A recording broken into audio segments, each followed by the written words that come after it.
2023 წელი ჩვენი ცენტრისთვის კიდევ ერთი სიახლით დაიწყო. ერთი ნივთის ისტორია. პროექტი, რომელსაც მაყურებლებისგან საკმაოდ დიდი გამოხმაურება და გაზიარებები მოჰყვა.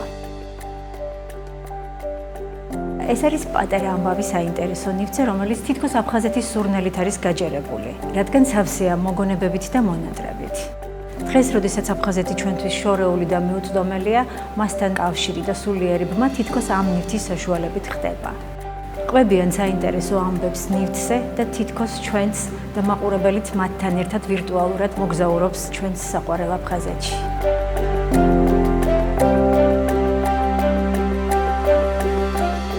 რუბრიკა საინტერესო სტუმრები მთელი წლის განმავლობაში არ მოკლებია. დღესაც რამდენიმე მათგანთან ერთად მწერალთა სახლში კიდევ ერთხელ მოვიყარეთ თავი, რათა გავაცოცხლოთ მოგონებები და მოვეფეროთ მონატრებულ აფხაზეთს. პროექტი იყო ძალიან საინტერესო და ჩემთვისაც მომცა ესეთი ბევრი საფიქრალი, რა არის ჩემთვის ყველაზე ძვირფასი ნივთი და ძალიან გამიჭირდა ამ ნივთის შერჩევა. ვახსენეთ თქვენს გადაცემაში.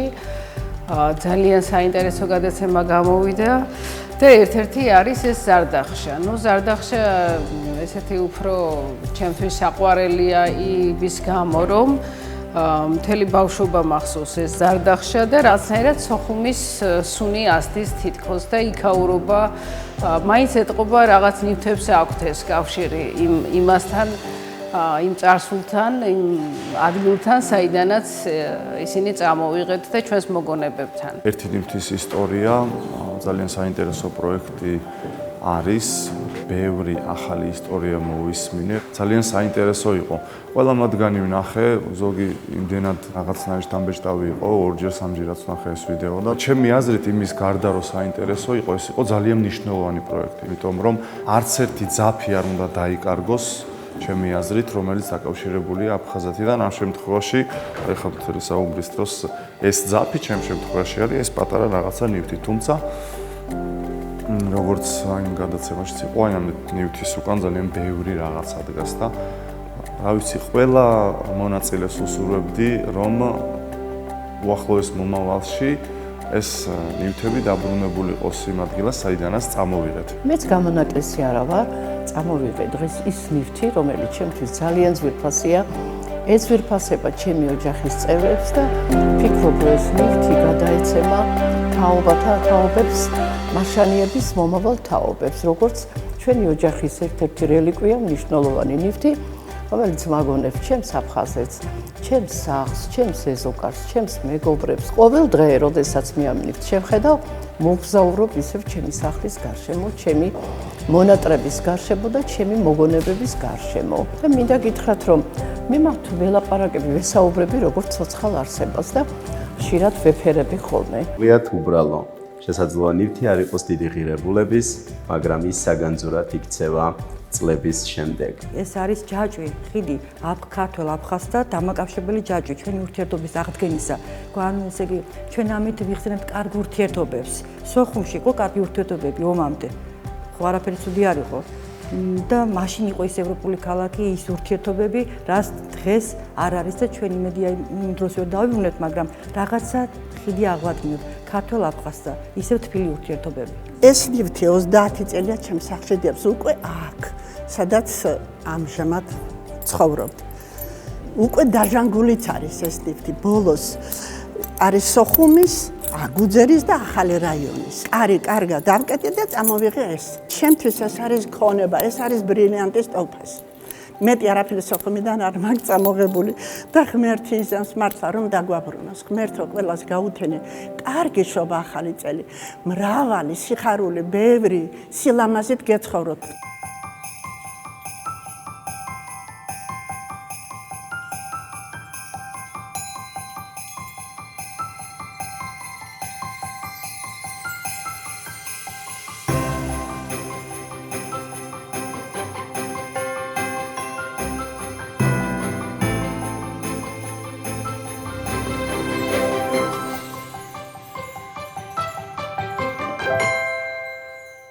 ძვირფასო აფხაზეთელებო და არა მხოლოდ.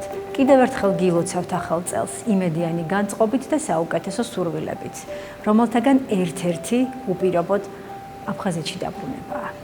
მე მინდა მივულოცო შობა ახალი წლის დღესასწაული სრულიად აფხაზეთს. იქ დარჩენილ ჩვენს დებს და ძმებს, რომლებიც 30 წელია გველოდებიან, რათა ერთიანად როგორც 1000 წლეულის მანძილზე იყო ქართულ-აფხაზურ ურთიერთობას კიდევ ერთი სადღეგრძელო მიუძღვნან. რამდენ ახალ წელს გილოცავთ და რა თქმა უნდა, ყველაფერი კარგია, ჯანმრთელობაც, სიხარულიც, ბედნიერებაც, წარმატებაც, მაგრამ ჩვენთვის განსაკუთრებით კარგი იქნება თუ ჩვენ დავბრუნდებით აფხაზეთში და ჩვენს კუთხეს ჩავეხუტებით. დღე-დაღამე ვფიქრობ, ვოცნებობ, ნატრა არა მარტო ახალ წელს, რომ აი ხალხსაც მოუწოდებ და სუვიძაღი ჩვენ დავბრუნდებით, იმედი მაქვს. დღეს კი არ მაქვს მარტო ეს იმედი მაქვს, რამოდენიმე წელი დავიწყე, მართლა იმედიც ცოცხლობ. რომ ჩავიტანო ეს ნივთი და დედაჩემის აღაზე თქვა, რომ აი დედა, შენ არა, მაგრამ აი ნახე, ჩვენ დავბრუნდით. ყოველ წელს პირველი მთავარი სურვილი არის ხოლმე, რომ მომავალ წელს იქნება რაღაცნაირად იგივე პროექტი თქვენ შეგიძლიათ გააკეთოთ აფხაზეთში, უფრო პოზიტიური პროექტი იქნება იმ მხრივ, რომ მე გააკეთებთ აქედან წაღებულ ნივთებზე. ეს იქნება ჩემი მთავარი სურვილი და ყველას მიულოცავ ამ დამდეგ ახალ წელს. მინდა რომ მომავალი წელი ყველასთვის იყოს ჯანმრთელობის, ბედნიერების, წარმატების მომტანი და რა ვიცი, ჩემი ოცნებაა რომ სულ მოგონებებში არ ვიცხოვროთ, რომ სოხუმი იყოს არა მხოლოდ მოგონება ყოველთვის დარჩება, მაგრამ ეს იყოს ჩვენი მომავალი და მჯერა რომ ეს ასე იქნება ადრე თუ გვიან.